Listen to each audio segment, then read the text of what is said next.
Hello guys, this is Alex from dalpro and welcome to my first episode of r/Prorevenge.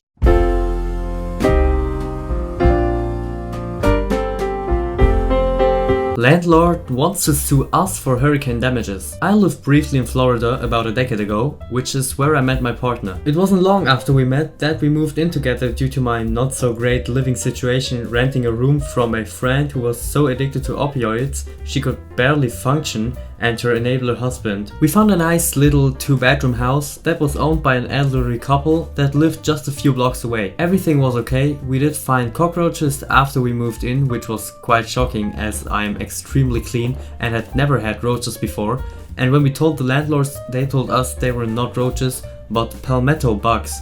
For your information, they are the same thing, and refused to have an exterminator come in. Bad sign number 1. Then a hurricane blew in. This was Florida after all. It was only a Cat 1 or Cat 2, I don't really remember, but there was substantial damage to the roof and a lot of water had gotten in.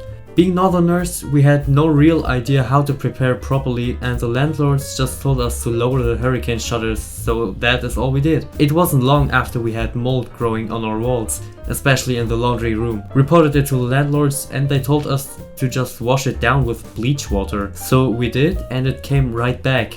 So it was a constant cleaning process. When we complained, we were told that was what life in Florida was like. They also came and took a look at the roof from the yard and told us, "You two are strapping young men, you can go up there and fix it, just let us know when you're done." Yeah, no. Then another hurricane blew through, again only a Cat 1 or 2, but this time we had windows broken during the storm, and since our roof was still not repaired or even tarped from the last storm, our carpets and furniture were soaked. Here comes the black mold again, but this time not only on our walls but on our carpets and furniture too. I spent the days outside with our dog and we were sleeping in my partner's office. Our landlords again told us to just clean it up with bleach water and that the damage was our fault since we didn't prepare well and hadn't fixed the roof ourselves. So we called the city and had an inspector come by. He walked in and balked at what he found. Black mold all over the carpets and walls. The roach population had a little boom, and he could tell while looking at the roof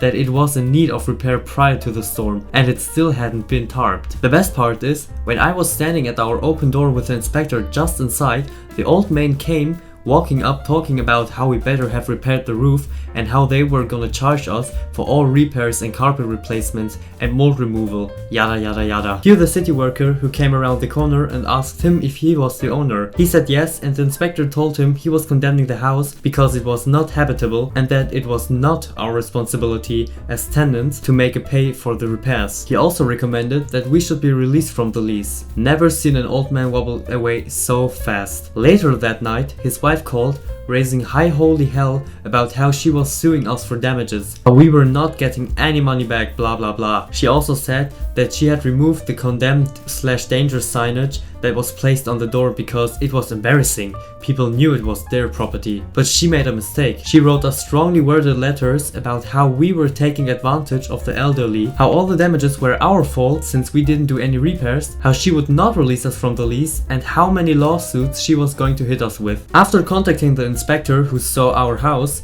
who took another trip to the house to replace the signage, we turned all of this in. He laughed and sighed and said he knew exactly how to handle it since he saw this all the time after hurricanes, and if they actually sued, he would testify in our favor since what they were doing was highly illegal. He then told us he was going to pay them a little visit and make sure the letters got into the hands of the right people, as well as how he had to replace the signs, another thing she admitted in the letters. About a week later, we got a really pleasant call from the landlady saying we were such wonderful tenants and how she was refunding our security deposit and how she was graciously going to let us out of the lease and not pursue any charges or the rent for the last few months, which we had refused to pay since we could not live there. And if we needed help finding a new place, to let her know, and she would refer us to some of her friends who own property too. Lol.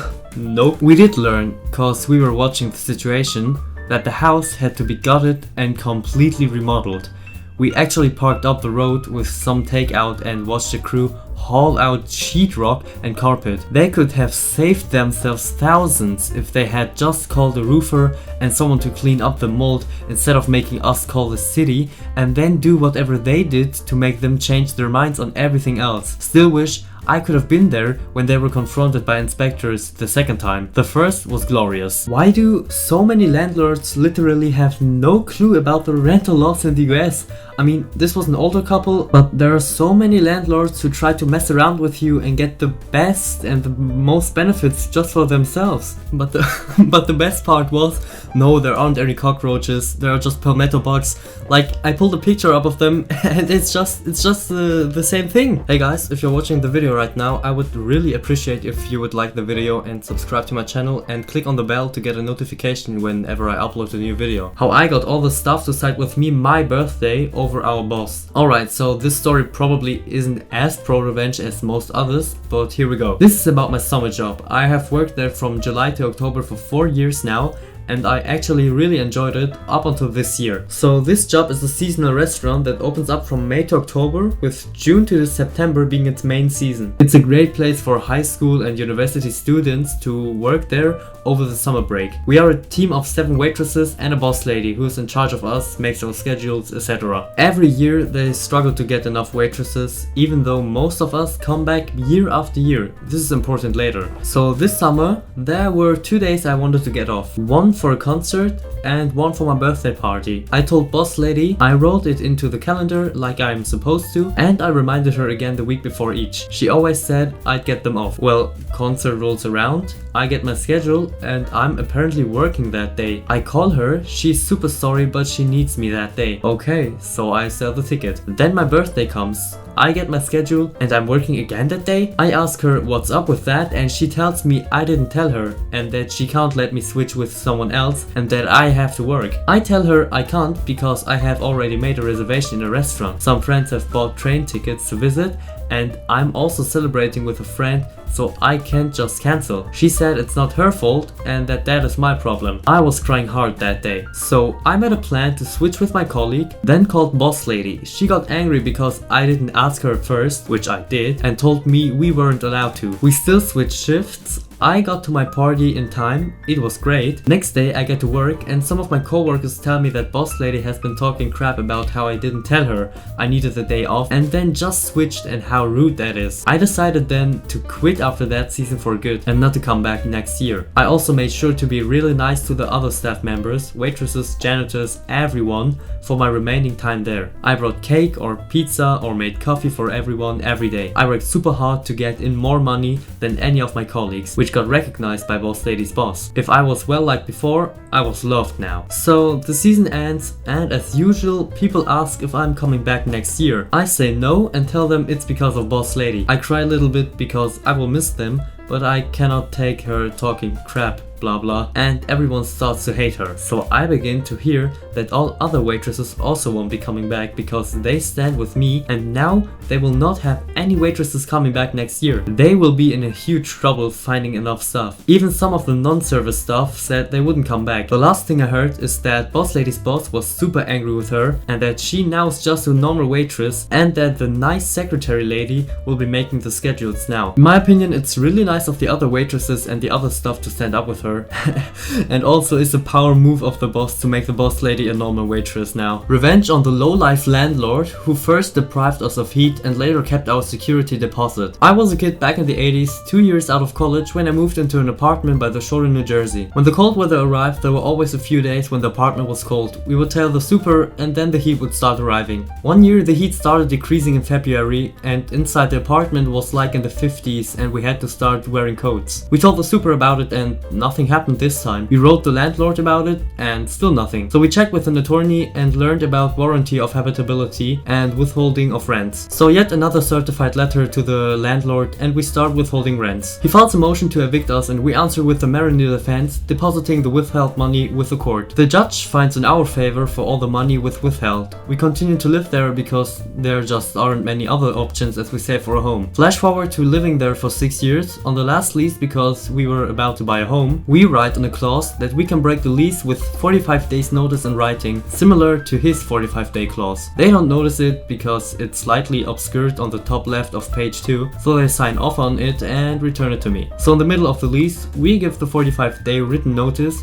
make the rent payments and leave. They don't return our deposit, so we sue for it demanding double. They sue us for the remainderment of the 6 months rent and refuse to return our security deposit. This is no longer small claims court, but we proceed without an attorney anyway. They are expensive. We arrive at the courthouse and court forces a round of arbitration. The arbitrator says we will lose in front of the judge and to pay the rent remainderments. We refuse and wait for the judge. While waiting, the landlord's attorney drops by and asks why we didn't take the arbitrator's advice. So we tell him about the clause we wrote in, and he states he saw it too, and that since it was crossed out, it's not part of the deal. We show him our copy of the lease, where it's not crossed out, and his face goes white as a sheet. He makes a call to the landlord, who then offers to properly break the lease with no penalty and return our security deposit in full. We refuse, and we show him the certified letter stating that we would have accepted that deal up until yesterday, but that if you force us to come down to court, we want double damages of the improper withholding of the security deposit. He tries again to reach out to the landlord, but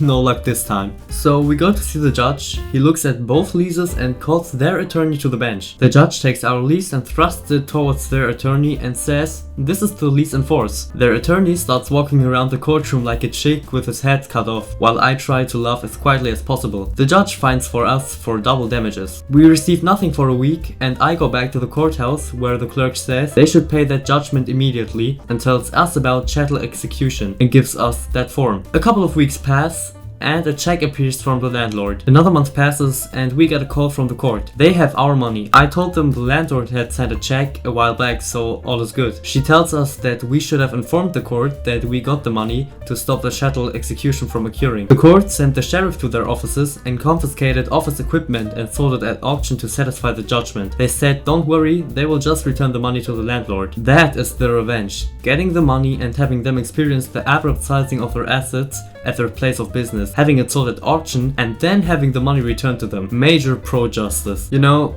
from all I've read on the internet, that's just typical landlord stuff. Like, they try to push it as far as they can to get the most benefits, even if it's against the law, and most of them even get away with it. I think OP has done it 100% right. I mean, it's always nice to see that such disgusting behavior does not go unpunished. Okay guys, that's all we got on today's episode of r/Prorevenge, so leave a like and comment if you want more episodes of this subreddit, and see you next time.